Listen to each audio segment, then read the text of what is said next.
Pengertian teks ulasan, contoh, serta strukturnya. Pengertian teks ulasan, contoh, serta strukturnya yang mungkin belum Anda ketahui.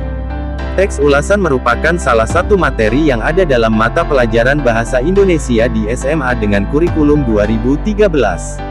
Pada umumnya, guru akan menayangkan sebuah film pendek untuk mendukung materi ini.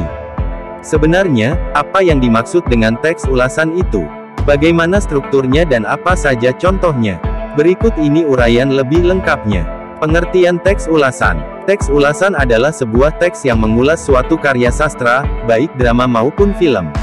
Tujuan utama diberikannya teks ulasan ini adalah memberikan pandangan penulis terhadap sebuah drama atau film agar lebih maju lagi. Untuk itulah, sikap kritis harus Anda miliki saat menghadapi sebuah karya sastra yang ingin diulas. Dengan begitu, segala hal yang terdapat pada drama atau film tersebut, baik tersirat maupun tersurat, dapat dinilai secara lebih mendalam. Ciri-ciri teks ulasan. Setelah kita mengetahui mengenai pengertian teks ulasan, mari kita belajar mengenai ciri-ciri dari teks ulasan tersebut. Teks ulasan sangat berbeda dengan teks cerita sejarah. Berikut ini ciri-ciri teks ulasan. 1. Mempunyai struktur tertentu.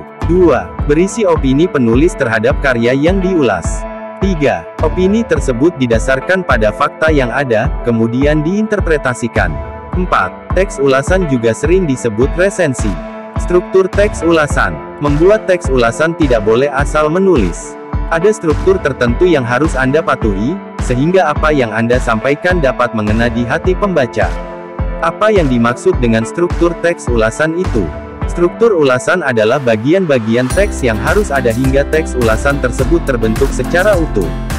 Berikut ini beberapa struktur dari teks ulasan. 1. Orientasi. Bagian ini akan menyajikan sebuah gambaran umum dari sebuah drama atau film yang akan diulas. Dengan adanya orientasi ini, diharapkan pembaca mempunyai gambaran latar belakang dari apa yang akan diulas. 2. Tafsiran. Bagian ini merupakan gambaran dari isi drama atau film secara lebih mendetail, mulai dari keunikannya, keunggulannya, sisi lain yang bisa digali, maupun kualitasnya secara keseluruhan. Pada bagian ini, pembaca diajak untuk lebih mengkaji secara mendalam dari drama maupun film yang sedang dibahas tersebut. 3. Evaluasi. Setelah diberikan tafsiran secukupnya, selanjutnya berikan evaluasi terhadap karya tersebut. Berbagai sudut pandang perlu Anda ungkapkan pada bagian ini. Baik kelebihan maupun kekurangannya juga perlu Anda tuliskan. 4. Rangkuman. Bagian ini berisi kesimpulan dari apa yang sudah Anda bahas sebelumnya mengenai karya tersebut. Di bagian inilah Anda akan menilai apakah karya tersebut berkualitas atau tidak berdasarkan analisis yang Anda kemukakan baik pada tafsiran maupun evaluasi. Contoh teks ulasan. Untuk lebih jelasnya mengenai teks ulasan sekaligus strukturnya, berikut diberikan contoh teks ulasan dari sebuah karya film. Kali ini, film yang akan diulas berjudul, Di Balik 98. 1. Orientasi. Pada film yang diproduksi MNC Pictures ini, kita akan diingatkan kembali pada tragedi Mei tahun 1998, di mana kerusuhan terjadi di mana-mana. Panasnya suhu politik saat itu ternyata tidak hanya berdampak pada runtuhnya Orde Baru, sekaligus turunnya tahta kepresidenan Soeharto, namun juga kondisi sebuah keluarga yang ada di lingkungan pemerintahan. Banyak sekali nilai kemanusiaan yang bisa dipetik dari film ini. 2. Tafsiran. Sebuah keluarga dengan berbagai latar belakang menjadi fokus dari film ini. Diana yang diperankan Chelsea Islan merupakan seorang mahasiswi Trisakti yang sangat getol menjadi anggota demonstran. Kondisi politik dan kebijakan pemerintah yang saat itu dirasa sangat menyudutkan rakyat, membuat Diana semakin semangat untuk menentang pemerintahan dengan berbagai demonstrasi. Dia sangat tahu bahwa pilihannya tersebut tidak menguntungkan baginya. Sebab, saat ini ia tinggal bersama kakaknya, Salma yang diperankan Ririn Ekawati, yang merupakan pegawai Istana Negara. Begitu juga suami Salma, Bagus yang diperankan Doni Alamsyah, yang menjadi angkatan darat dengan pangkat Letnan II.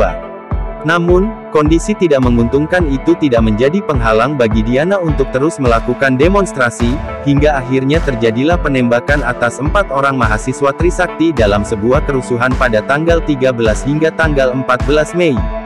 Peristiwa ini tidak hanya membuat Diana menjadi marah, namun juga Bagus. Bagus sangat marah karena istrinya yang sedang hamil tua pergi mencari Diana yang beberapa hari tidak pulang. Sementara, Bagus tidak bisa berbuat apa-apa karena harus mengamankan beberapa titik di Jakarta. Keadaan semakin kacau saat pacar Diana, Daniel yang diperankan Boy William, dan merupakan keturunan Tionghoa terjebak sweeping. Belum lagi ayah dan adik Diana yang hilang akibat kerusuhan tersebut. 3. Evaluasi. Meskipun dibalut kondisi perpolitikan yang panas kala itu, sebenarnya film ini bukan film politik. Film yang dirilis pada tahun 2015 ini lebih mengangkat tema drama keluarga, percintaan, dan sosial. Sang sutradara sangat pandai dalam mengemas film ini hingga menghadirkan cerita yang sangat menyentuh hati. Hal ini semakin dikuatkan dengan akting para pemain yang cukup mumpuni. Masing-masing pemain mendalami karakter dari tokoh yang diperankannya dengan sangat baik. 4. Rangkuman. Film ini bukan hanya menarik dalam hal alur ceritanya. Bagi Anda yang tidak mengalami langsung peristiwa di tahun 98 itu akan mendapatkan gambaran nyata kondisi saat itu. Dengan kata lain, film ini sangat direkomendasikan bagi Anda. Demikian tadi info yang bisa kami sajikan seputar pengertian teks ulasan, contoh, serta strukturnya. Semoga bermanfaat.